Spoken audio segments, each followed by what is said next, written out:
we undrape the arm, so just folding the towel over lightly to expose the arm.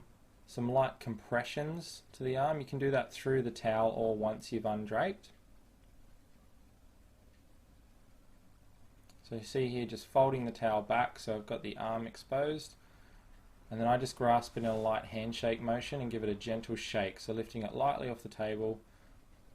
So gentle shake helps the client relax and give you their arm so you can move it around and have a bit more control of it. And then we apply a bit of oil in an alternating one hand row. So I go up with one hand, come back, change hands at the wrist and go down with the other arm. So we can cover that entire upper limb with oil.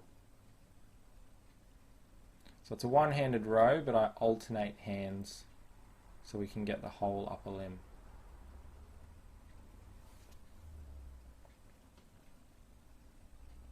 So right over the shoulder, all the way down to the wrist. Now what I'm going to do here, cupping the elbow, just pausing the video. So when we're doing the inside of the upper arm for the next technique, the elbow is cupped with the outside hand, and then I'm going to rest that forearm and wrist between my forearm and waist. So again, just pausing here. So cupping with the outside hand, the forearm rests on my forearm, and then I'm just resting that hand of the client or their wrist between my forearm and my waist. So it allows me to have a bit more control of the arm and hold it where I need to. And then we can knead the inside of that upper arm. So you don't have to squeeze hard. Most of it comes from their forearm resting on yours. Just lightly cupping the elbow. When we want to do the outside of the arm, we just roll over, just pausing here, and we're holding in the opposite arm. So now we're cupping with the left arm, with the forearm resting on ours again, and the hand just resting between my forearm and my body. And now we can knead the outside of the arm. So it might take you a couple of goes to get it fluid moving from one side to the other,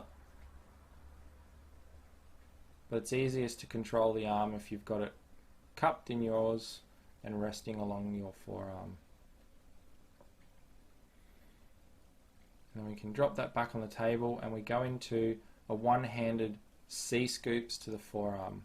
So I alternate hands here, so I'm squeezing thumb on one side of the forearm, fingers on the other, and then I alternate my hands, so swapping hands holding the wrist, and the other hand goes down in a C-scoop fashion. So we're really wringing or draining or squeezing out that forearm. Just a little different to the C-scoops we've been doing, sort of like we did on the back of the neck with one hand. And then into some alternating thumbs on the back of the wrist. So just pausing here. Sorry, we'll just rewind slightly and pause. So you can see here I've got the wrist just bent down into flexion. So the elbow is just resting relaxed on the table and I'm holding the hand with the wrist bent. You can hold the wrist or hand in any position that's comfortable for you or the patient. You don't have to do it the exact same way I've done it here. Then I flip the wrist over and do circular thumbs to the wrist and palmar area on the underside now. So around the wrist and palm, continuing those alternating thumbs. Cover it as much as you like. So I'll show you a couple of different hand holds here.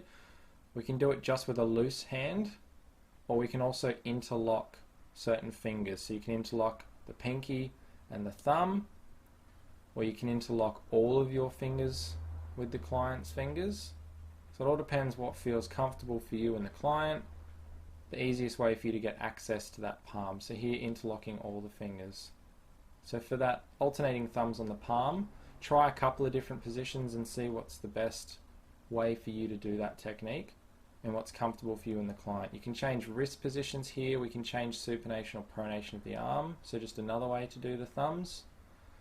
Lots of ways to do it. So try a few of those techniques. Play around with a few of those.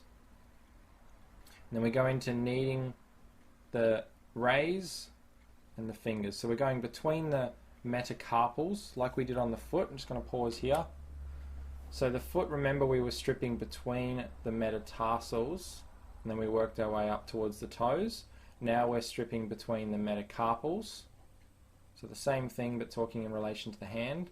And as we do, I go directly into kneading the fingers. You can do all your stripping first and then knead your fingers separately. However, I like to combine those.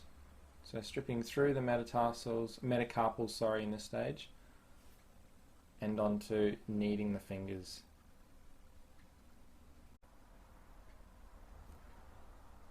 So after we do our stripping through the raised metacarpals and knead the fingers, we go into an alternating row again. So this is just the same as what we did when we were applying the oil. So one hand after the other, down the arm, over the shoulder and back, swap at the wrist, down the arm, over the shoulder and back. So we're covering the whole arm in alternating row strokes.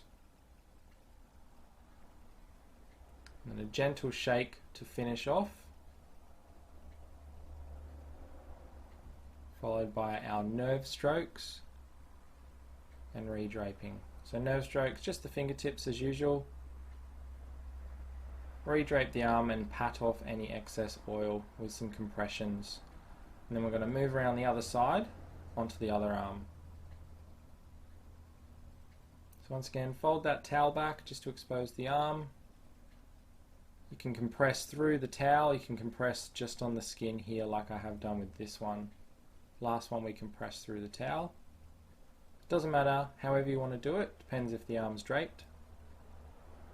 And we pick up in a handshake motion and gently shake and rock that arm. So loosen it up, allows the patient to relax and give you their arm. And then we apply our oil with an alternating row stroke.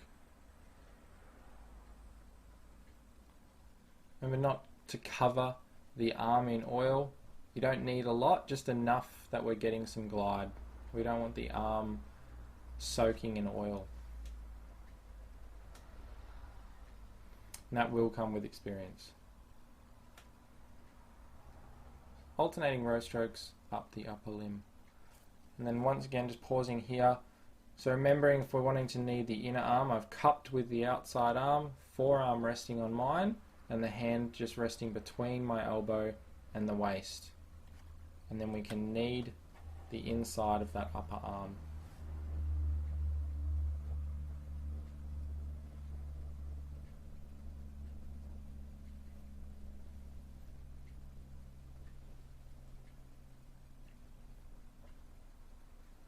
And then we're going to swap that hand position. So right hand now will cup the elbow. Forearm will rest on my right forearm, and cupping the hand between my elbow and my waist. And we're kneading the outer portion of the upper limb.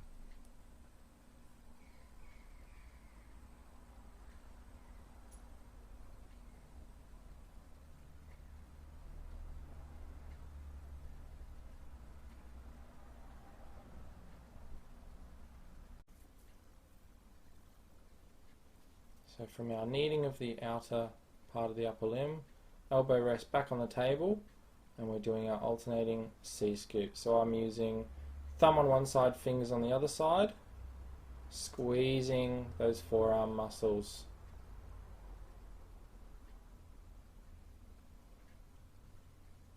So try to avoid squeezing the bone between your fingers too much. Really try and squeeze the muscles. And you'll get what I mean when you're doing this a few times. You want that feeling that you've got muscles squeezing between your thumb and your fingers. And then we're bending the wrist into flexion and circular thumbs on the back of the wrist.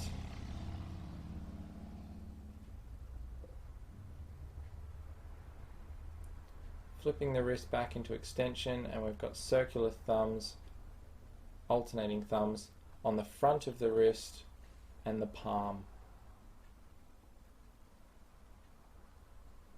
Remember, we do have different handholds that you can try.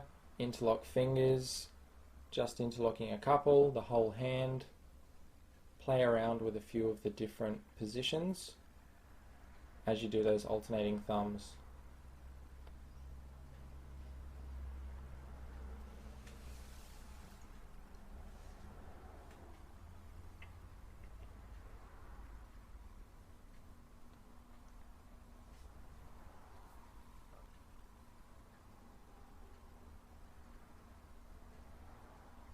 And then we moved into our stripping through the metatarsals and kneading the fingers.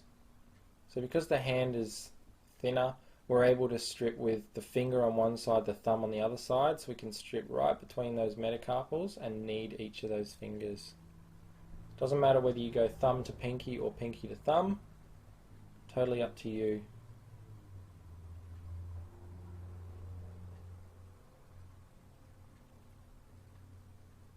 And then moving into our alternating row strokes to the entire upper limb, so right over the shoulder, all the way back down to the wrist, swapping at the wrist as we go. And then a gentle shake and into our nerve strokes. So now we've finished our abdomen, chest and arm sequence. So we're going to re-drape the arm, pat off any excess oil, and then we're going to move around to the head of the table to start on the neck, scalp and face sequence.